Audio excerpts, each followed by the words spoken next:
Not today, but it's coming up. Or if it's a replay, it is actually Giving Tuesday today. And this is the restaurant edition of my Giving Tuesday segment. And I have the fabulous Daniela Coffey, who is the restaurant owner of, I'm going to tell you guys, of this fabulous restaurant. I just had their food. I was there a couple of weeks ago. And when I say I was ready to grab a pillow and a blanket with my smothered pork chops, what did I have? So I tasted the smothered pork chops. I had the cabbage. I had the dressing. Now that dressing took me back. I was like, what? Like it just like when my mother used to do dressing. I had a taste of the macaroni and cheese, the cornbread. I don't know what that liquid sugar was, but that was good. And the German chocolate cake. So, okay, I was like, man, Michelle, you greedy. Yes, that day I was. It was so good. But anyway, Daniela and her group, pretty much during the holiday season, they really love to give back, and they give back to their community, and they give away meals or they give away specials. So this is just a great way for you to give if you've ever have been homeless or you've ever, it's been tight with food and things like this. This is a great way to give and to give to a restaurant that actually gives. So Daniela, if you could tell us about your restaurant, how you were able to acquire it, the legacy of it, and pretty much the program behind giving out the meals. Yes, first, thank you so much, Michelle. Thank you so much. I appreciate you so much, and I'm so honored that you would give us an opportunity to talk a little bit about the legacy, the business, and as we love on our community. I am a second generational business owner. My father started this restaurant, St. Rest Number 2. It started as St. Rest Number 2 Dining Room, and then it went to St. Rest Number 2 Country Kitchen. My father has now passed on. He died last year on April the 11th, 2021. And the legacy was left in my hands. I grew up in this business. We grew up learning to serve. We grew up learning that serving your community and serving people was the heart of God. And so we're now the oldest soul food restaurant here in Chicago with over 50 years of being in business. We've been in this community, the Chatham community, which is on the south side of Chicago, since 1983. So like I said, now the oldest African-American soul food restaurant in Chicago, Illinois. And so this legacy, oh my God, it is, look, to be honest, y'all, I was like, I'm not doing this because anybody know the restaurant business. It can be a very challenging business. But when you have been ordained to do something and God has called you to do it, what seems challenging and what seems so hard for someone else, God has graced you for it. And so I just believe that I've been graced for this business. My family and I, we've been graced for it. Not to say that it's not challenging, but we've been graced for it. So this, my dad has started, started doing Thanksgiving meals. Probably in like 15 straight years, he would give away food on Thanksgiving Day. And I'm not talking about nothing that was slopped up. I'm talking about turkey wings, smothered pork chops, smothered chicken, baked chicken, dressing, macaroni and cheese, green beans, cabbage. And I mean, when I tell you the amount, people will come in and say, there's no way this is free. And that was the reaction that we got yesterday. We had people to come in and say, this is not free. And we was like, yes, we're here to serve you. The meal is on the house. And so we were doing it on Thanksgiving Day. This year, we decided to do it a couple days before Thanksgiving. And we have yesterday we served 204 people in the community.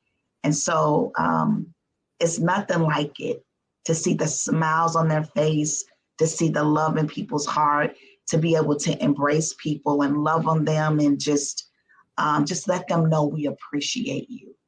I So love it. I love it. I'm telling you guys, it's like I've been, okay. I am a believer, and I went with a few of my faith figure sisters, and when I say we yes, ate, we yes, were greedy, but we enjoyed ourselves. It was, it reminded me of the movies. Like I was among just beautiful women, yes. and we were having a great meal, and it felt like family. It really, for me, it felt like family. We were just laughing. We were exchanging business ideas. And during the time, I had no idea that Daniela had did this until I had reached out to her, and she told me about it. I was like, oh yeah, no, we got to do this for Giving Tuesday. And just for her just to do that, it doesn't matter where you live. And I'm being honest, it doesn't matter where you live, that if you know that a program like this exists, a real program, right? And you just want to give, this is just a really, really great way to give. Okay. And so one of the ways to give is most definitely reach out to info@wofen.org. But then if you want to have more information, then please email Daniela. So that is the .org. That is Zelle. That is a Zelle account. So if you guys are interested just in giving you, but I don't need to have a conversation. I believe it. I know it. Then I want to go ahead and I want to give. If you want to know a little bit more about the restaurant, then please also reach out to Daniela. And you can even ask her, if you are a restaurant owner right now, and say, how are you able to do it without cutting into your profits? Because see, Daniela told me something, that what happened last year, that when she did a special that I believe she may or may not do again next month, that in December. So if it's a replay, it's this month in December.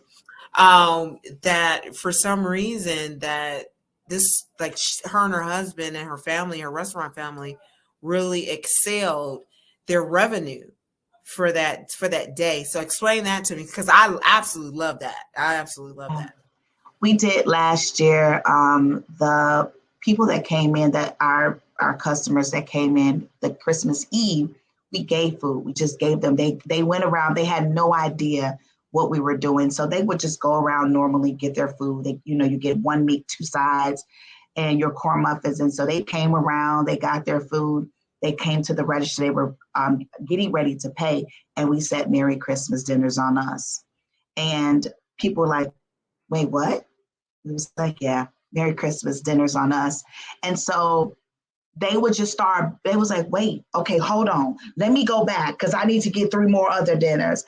And it was like, I don't know, it shifted the perspective of people. They literally just started buying other dinners. When we gave them one, they bought two. And so that is just how the Lord works. That's what God does. We give him the little, and he turns it into much.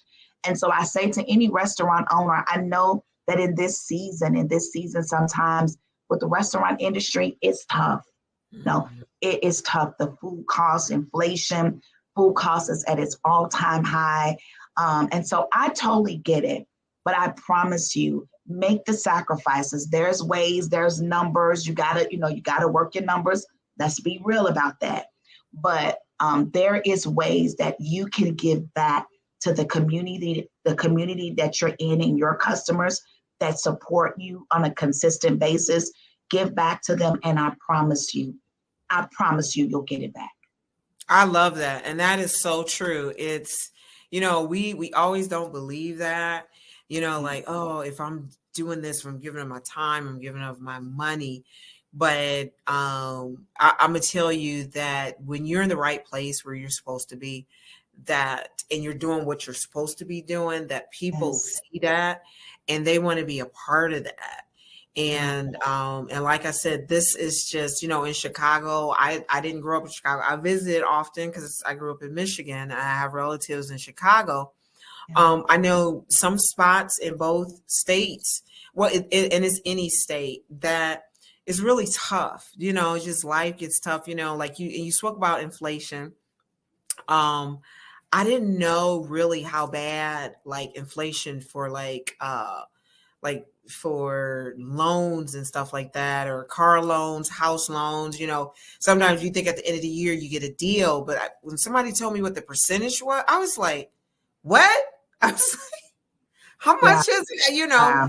So I mean, even that and gas and stuff, and so that affects you. And so with the meals, so I want to challenge you guys um to donate, like 4 meals. And these are great meals. So don't think that these meals are just $10. Okay. But when I say that it's worth the price, so I would challenge you to give at least $125. Okay. And that would help to cover 4 meals. Say if I'm wrong, Daniela, correct me. Correct me if I'm wrong. Yes. Yeah. Okay, cool. It will Yeah, cover 4 meals. yes. It will feed 4 people. Yes, and these are solid meals. These are not small portions. This is not like you looking around like, where's the rest of it? You're going to be like, oh, maybe I have some a little later for a snack, because that's what I did with mine. Yes, the portions are huge. They Yes. are the portions. They're nice portions, and so in that, our meals typically 2 people can eat from. Yeah, no, it's excellent. And like I said, I really, really enjoyed it. I enjoyed the atmosphere. And so this just doesn't happen. This just doesn't come because the reason why I'm saying this is because Daniela, she is also, she's a coach / mentor, or comma mentor. I know there's 2 different things, but honestly, I've watched her in action. So I think she does a little bit of both. So Daniela, tell us about your program. So I am on a movement and a mantra. My mantra and my movement is, girl, I am done with about to. Listen, I really am passionate about teaching women globally from moving from procrastination to action, from procrastination to action, from confusion to clarity, and from prayer to profit. And so that is what I teach women to do. It's overcoming procrastination. Why? Because I was a chronic procrastinator. Okay. And that chronic procrastinator I got deeper in debt, deeper in depression, I was in a dark place. And procrastination was one of the reasons why. It's because, when something like, Michelle, like, I am destined for this great thing. I'm destined to become all that God has called me to be. But then there's the other part of you that fights that new person, that new thing, that great person, because then you'll start saying, okay, well, I'll do it tomorrow. I'll do it tomorrow. No, I'll do it the next week. No, I got time. No, you don't. You don't. Only time we have is now. That's it. And you do all that you can right now. Right now. Don't put off today for tomorrow. And so when that thing really resonated with me, and that thing got in my spirit, when I said, I am done with about to, my life started shifting. My finances started shifting. My confidence shifted, right? I am not the woman that most people meant me to be. I'm no longer in that place anymore. And so engulfing that mantra and engulfing that movement, it calls my faith to not just pray, but it calls me to move, to get into action. And so that's what I do. I love it. I love it. I'm telling you guys, she's a firecracker. I'm telling you, like, do your husband know who he married? Listen, sometimes people like, Jesus, what I done prayed for. Listen, this is her. So when I say that she's serving food, because I heard her talk. Now, guys, again, I was in her restaurant and I heard her speaking to people, and look, she's coaching. She's coaching while she's serving. She's coaching her staff. She's coaching the customers. It is like, it's in her. She can't help it. She be trying. Like, let me just serve this without saying nothing. And I'm trying. It's not possible. Yes. What you say? I be trying to just stay. But listen, when it's in you, it's in you. And don't dummy down on whoever this is for. Whatever is in you, don't you dummy down on who God has called you to be. You show up, because you're showing up. Your obedience, as Pastor Hannah would say, is tied into the destinies of many. And when you don't obey God, and disobeying God is not being who he's called you to be, that is a form of disobedience as well. And so you show up. Who like it, who don't like it, who embrace it, who doesn't embrace it. You show up as the authentic person that you are called, because the triumph of your trials creates your tribe. That's how people are going to be attracted to you, when you authentically show up. How do I authentically show up? Share your experience, because Absolutely. your experience makes you the expert. And so at the end of the day, be who God has called you to be. I don't care who it makes uncomfortable. You are not in the business of making people comfortable, because if they're in a comfortable place, they're not in a place of growth anyway. So shake them up.